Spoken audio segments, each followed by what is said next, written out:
Hi friends, now we'll continue the second part of the video of our AUB discussion. So now coming to proper, see, last class we discussed about the normal causes of bleeding and what are the other pathologies related to that, the anat physio patho approach which we had. Then I think in this video I promised you about investigations. Okay, before jumping into investigations, you have a patient. Okay, what is the general approach you should follow for any patient? See, first you should take a proper history. Okay, then you do examination, which includes general physical examination and systemic examination. In this case, systemic examination in gynec, let us limit ourselves to gynec. You can do either per abdomen, per vaginal. I'm talking what examination you can do, or per rectal, or any endocrine related, thyroid, or any other things. Okay, here you will assess for pallor, icterus, clubbing, lymphadenopathy, edema, all those things. Okay, then you will come to a provisional diagnosis by this. Correct. And in cases of prolapse, you will already be in something called as clinical diagnosis by this. Obviously, you will clinch the diagnosis of prolapse because it's something which is very very evident. Then you know something. This is provided. You are done with provisional or clinical diagnosis. Now, if you will get some DDs. Okay. Then you need to confirm what is your diagnosis, right? So you need to do investigations. Okay. And I told you in the first video of approach to gynec what are the 4 parts in the whole curriculum and how do we go about it. Okay. Again, now I will start the proper video, that is investigations in case of AUB. Then the fourth approach is treatment, which include either pharmacological. First is advice. Okay. First is advice, that is community medicine part where you talk about the prevention. Next is pharmacological, then non-pharmacological where it's nothing but surgery, where you are open or lap. See, this is something which you should know when you encounter a patient. Correct. Now I will talk this. See, remember this. This is the gist of your life. If you are practicing medicine or seeing patient, this you should know. Now coming to the part of AUB. Okay. I think now what do you think the patient of AUB can present to you with? Obviously with heavy menstrual bleeding or other increased frequency or increased duration. Now, what is the major part in history of AUB is you need to distinguish whether it is an heavy menstrual bleeding or not. Correct. So how do you come to a conclusion whether it's a heavy menstrual bleeding or not? Is, see, for example, you need to give them a leading question or try to ask them open-ended question, but here you just ask features of anemia, for example fatigue, or just ask whether you feel fatigue while climbing stairs, and before whether you are normal, or something related to menstrual history itself. You can ask for what was your last LMP and whether she's passing clots. So if she's passing clots, that means the amount of fibrinolysin activity which is present has exceeded. So that means obviously it's a heavy menstrual bleeding. And if she has features of fatigue, and on examination also you can make out the features of pallor and all those things. So you need to ask any related history, and also importantly menstrual history is something which you need to ask, and you will come to a diagnosis whether it's a heavy menstrual bleeding or normal or something like that. While examining in the second thing, in general examination, please don't miss out on thyroid and breast. I'll come to it why. Okay. Then also you do all the per vaginal, per rectal examination. In this case, it's not required. Okay. Now coming to the investigation part, the proper video. Okay. So investigations which you need to do in case of AUB. Coming to our own, just what is the first thing? Biochemical. What do you want to like to order? See, you know the anat, correct? No, and hormones. First thing is GnRH, LH, FSH, correct? Next, estrogen, and progesterone. This is for general, minded, and androgens. I'm not talking about AUB. So in AUB, okay, in case of AUB, and also you have to do CBC and platelets because she is going into features of anemia. So you need to check the condition of what you know uh, kind of problem she's facing, whether it's just hemoglobin or platelets is down, all those things. So here, what do you think you will order? Obviously, this is the first thing which you need to order because based on this, your treatment modality change, correct? Then, whether LH, FSH, and estrogen progesterone is required. Actually speaking, in the first primary healthcare approach, it's not okay, but later if you suspect any hormonal pathology and also something TSH or prolactin which has to be done, if you suspect any endocrine related disorders in the history, you need to ask about all the features of hypothyroidism or hypothyroidism, okay. And if you suspect something, yes, you can order. This is something related to biochemistry, nothing much. Order CBC, okay, platelet, CTBT, and TSH and prolactin if you're suspecting. The major part in AUB which I need to touch is, this is something which you need to know as a in the general approach. I need to say, that's why I'm putting in words. Pathology is something which is very, very important. See, what do you want to do? See, for example, pathology and radiology is something which you should know. Okay, our patient will come to you with atypical uterine bleeding. First thing which you have to do, for God's sake, is urine pregnancy test. See, she might come with lot of problems. You need to problem is you need to be safe at every point of your time in your practice. So always do an UPT. Make sure you document if it's negative.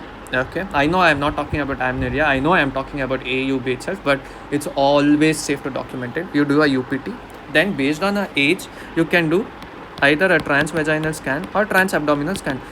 The usual doubt, which the specificity of transvaginal is higher than TAS, but usually I get a doubt, okay, why TVS is preferred over TAS, why not TAS. The problem is, see, if you can palpate the size of uterus, if it's going beyond the pelvis and all, it's better to go for TAS, right? Because it's something related to abdomen. It has come till abdomen. In AUB, we have studied about palm coin classification in fibroid or leiomyoma and COVD. It's something which is, if it's spread, it's something related to abdomen, right? So obviously you need to do a trans-abdominal scan in that case. So never follow that approach. This thing. So if you can palpate, go for trans-abdominal scan. If you need to know the most sensitive part of it, then please go for TVS. Okay, so first you did an UPT. I mean, this is not radio, this is again biochem or something. Then you go for TVS or TAS based on the size of uterus, period of gestation, the size of uterus. Then based on this, the approach, based on the value which you get, no, the treatment modality changes. I mean, the further investigation changes now. How? See, if it's a case of perimenopausal, or frankly speaking, premenopausal women, if you suspect there is a thickness of more than 14 then please go for endometrial biopsy.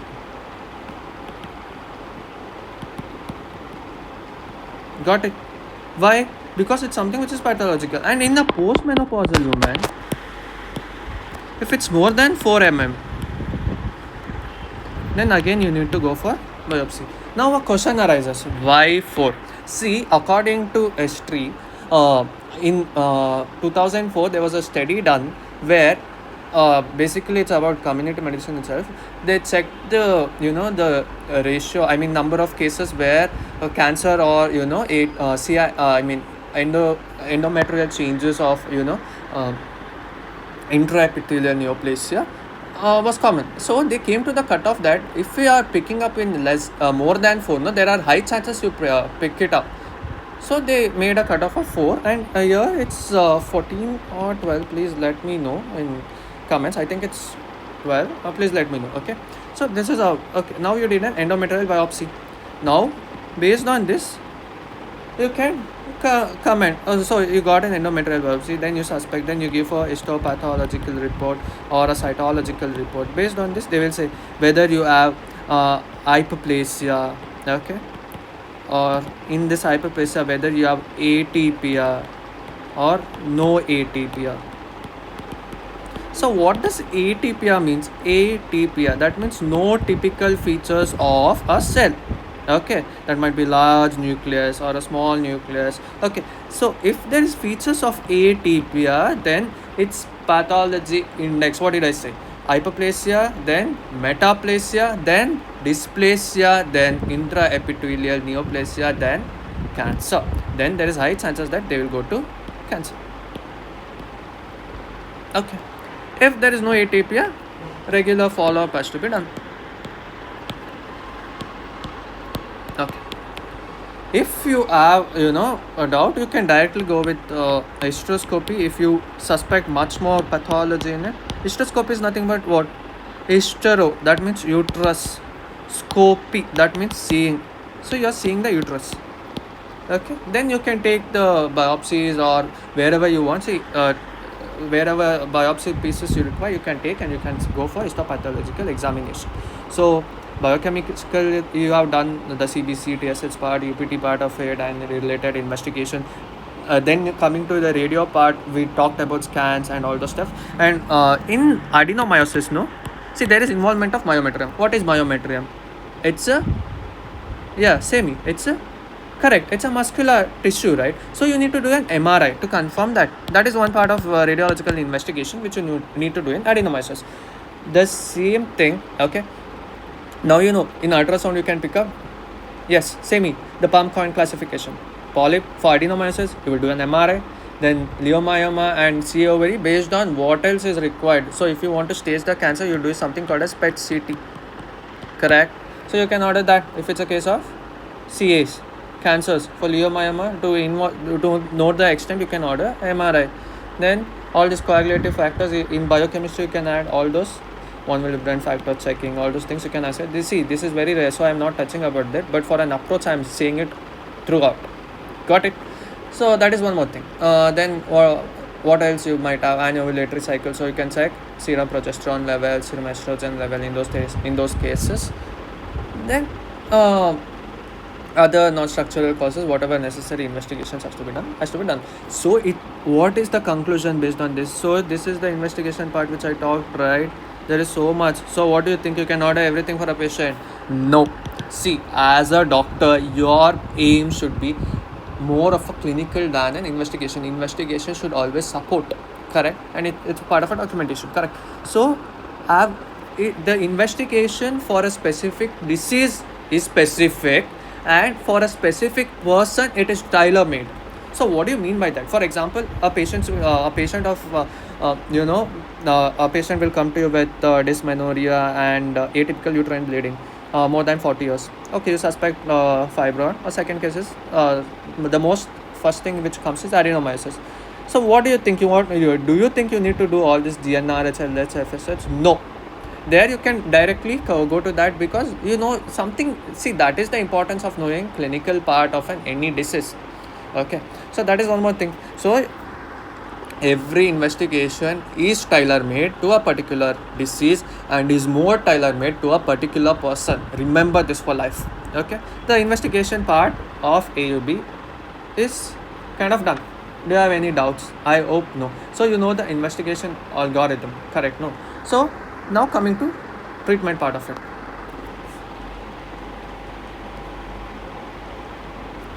Okay. So as I taught first is advice. That is your favorite prevention.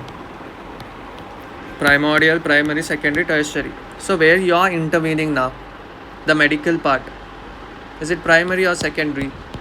Let me know in comment. Okay, primordial is risk factor reduction. What is primary? What is secondary? Tertiary? That you should know. Okay. Next coming to the this you will let me know in comment section. Next coming to the pharmacological part. See, in this case, what do you think is the problem? See, I told you I told you long back, first always think about local factors. The first thing which you give, even if you're sitting in a PHC, you don't have access to even biochemical test or something, for God's sake, start her on tranexamic acid. What is this? No, it's a antifibrinolytic. So what it does is, see, you start them on tranexamic acid for 3 to 5 days.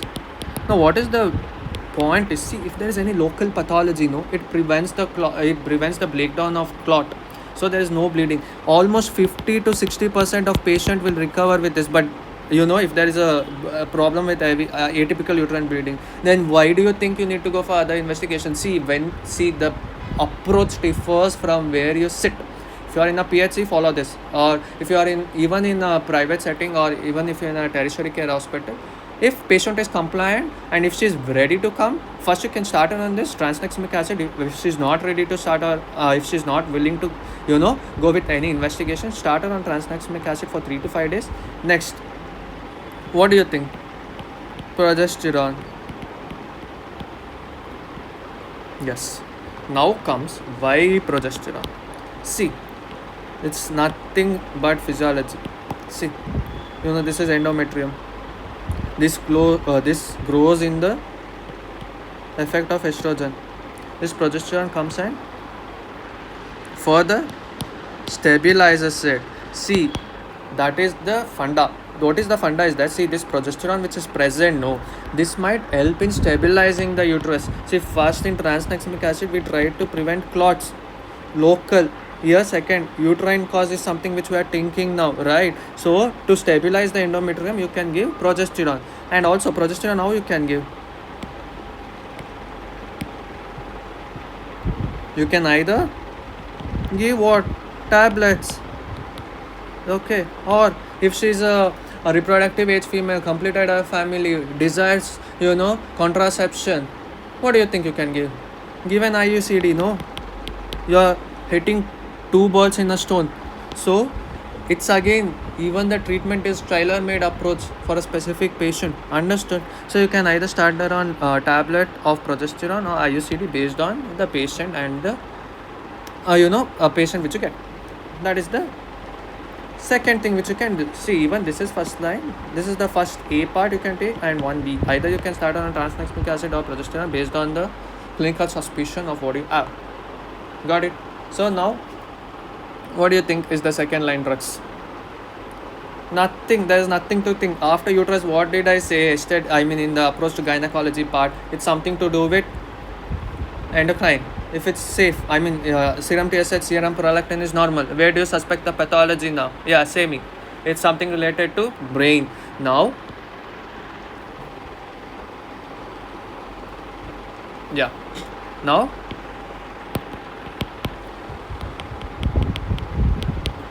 you can start her on what? Yes. GnRH analogs. Got it.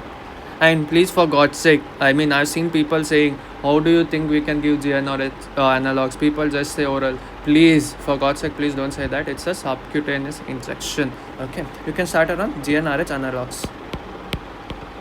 See how beautiful is this subject. See, first you start something to think about local things, then you go with the uterus cause, that is something related to do with the stabilization of uterus. Now even this is not working. What do you want to do? You think something related to upper cause, that is something to do with GnRH. See, this can be tailor made if your investigations are better. Correct. If you have an opportunity to do an MRI, then you can do based on your clinical suspicion, and you can directly jump to it. This is an I can just give you what are the options which I have. But when you sit in an OPD, you are alone. You should take your own decision based on your clinical acumen and clinical practice and clinical exposure which you have. Okay. You can start on GnRH analogs. But problem is, again, you will have bone mineral density problem, all those things. Maximum you can use is, I think, 6 months. Correct me if I am wrong. Okay. So again, this failed. What do you think you can do? Last thing, what do you know is? Yes, correct. Surgery. Okay. So surgical aspect, what do you think the best thing? See, according to statistics which is given by PubMed, 2/3 of hysterectomy are done due to this AUB. Okay, we are still, there is something called as AUBO, right, which is not otherwise specified. That is causing us a lot of problems. So 2/3 of hysterectomy is something to do with this. So first thing, yes, you can either do hysterectomy, but can you do hysterectomy in reproductive age female? No, it's again tailor made. If it's a postmenopausal female, do hysterectomy, give her an option. You can do either vaginal or lap, depending on your skills or patient requirement and financial stability of the patient. Or what else you can do? See, something it's related to uterus, no. So what you can do, and also problem is in endometrium, correct? So what you can do is you can ablate endometrium. That means you are removing it. Or what is the cause of all this at the end? It's uterine artery, right? So call IR, interventional radiologist, do a UAE. What is UAE? Uterine artery embolization. So there is no blood, but these things cannot be done in reproductive age females, correct? No. Whether endometrial ablation can be done, look into. Okay, if you have doubt, let me know. Okay, so what are the surgical options you have? First thing, hysterectomy, which is most commonly done. You can either do vaginal or laparoscopic depending on the conditions. Then suspecting the pathology in uterus, remove the uterus, because that's the cause of bleeding, no, remove it off. Or you can do endometrial ablation, or with the multidisciplinary approach you can do a uterine artery embolization. Got it? See, now you understood these are the options which you have, so you can do with anything. So this idea you have, correct? No, pharmacology, surgery, now you know. See, now a patient comes to you with 15 days heavy menstrual bleeding. What will you do? Do you think you can start her on tranexamic acid and wait? What if she's so fatigued? She can't even climb. So in these cases, no. For God's sake, check CBC. Check hemoglobin. Okay. You know the anemia cutoff, right? So when do you think is the indication to start? See, here usually if it's less than 7 gram per deciliter, you can start her on blood. But if it's 8 and symptomatic, you can again give her blood. Okay. Then first stabilizer, no, she might be in, almost in the first stage of shock. First try to stabilize her, give IV fluids, then you do the blood test, check her blood components, then if required, if it's matching to the cutoff, start her on hemoglobin, blood, then go about it. So now you got an approach, no. See, patient will come to you with any age, correct? No. So you should know what are the treatment you're opening, the doors which are opening to a particular patient based on their financial condition, financial stability, and your clinical acumen, your clinical exposure, and your clinical skills. So this is a general idea or overview of how you approach a patient. Okay, history, okay, examination, GP, provisional, DDs, investigations, then treatment. First, see, the subject which is ignored more is community medicine in MBBS. That is something which everybody knows, but that forms the major aspect in your advice in this discharge summary and also prevention part. It's something which is very important. Please look into it. In pharmacology, I explained what are the first things which you can do. Tranexamic acid, local, progesterone, uterus, then GnRH analogs as third, correct? Then surgery, problem is uterus and endometrium. And also I want to mention something, before they used to do D and C. What is the D and C? Dilatation and curettage. Why do you think they were doing? So the problem was with endometrium, no? So they thought, let us ablate the endometrium off. Okay, so that might help us in regularizing the cycle or new endometrial layer or something. So that was done. So this you came to know in a general approach. So if you are in PHC, started on tranexamic acid. It comes by the name POS 50 if you want to know the brand name. I'm not endorsing any brand, but this is what is followed in my hospital, so I'm just saying that. Or you can start on progesterone based on what you want, what is our age and stuff. This is the pharmacological aspect, surgical aspect, and normal approach. Now this tailor-made approach differs from person to person, no? And also a specific thing. So this, what is the key take-home message from this video? First thing, how do you go about with history examination and all this thing. This whole thing is important. Okay, start. Then how do you assess investigations, which I have talked about, and how do you make tailor made to a particular disease and in a particular individual. That I will talk in next video. Okay, we are finishing this in 3 videos. This is the second part. Okay, then advice part: treatment, prevention, pharmacology, surgery. Pharmacology, what are the things which I think I have discussed, and coming to the surgical aspect. Then if it's a case of HMB, heavy menstrual bleeding, how do you go about it? I think this approach for AUB under investigations and treatment and surgery is enough for now. In the next subsequent videos, we will use that palm coin classification, and we'll make a specific structure out of it. Is it fine? Done? Okay, thank you.